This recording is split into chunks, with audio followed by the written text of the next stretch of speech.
Now is the time to plant Irish potatoes through the end of February here in Louisiana, and there are several cultivars to select from. You can find seed potatoes in many tractor stores or farm stores, local retail garden centers, and what you want to do is you're going to actually try to let these callus off for a couple of days. So when you buy your seed potatoes, there are a couple of cultivars that you can choose from that do well here in Louisiana.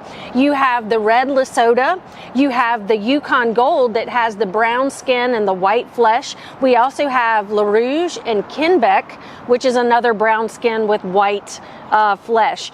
But what you'll do is make sure that you cut these into small sizes, not too small. You want to make sure that you have an eye. We've all seen the eye of a potato. That's where the growth comes from. These are modified stems.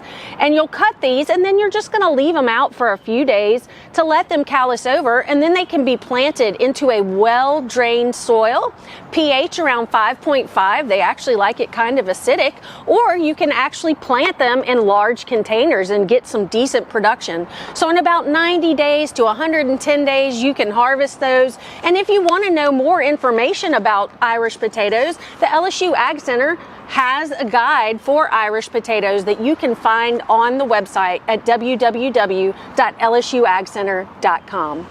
For Get It Growing, I'm Heather Kirk-Ballard with the LSU AgCenter.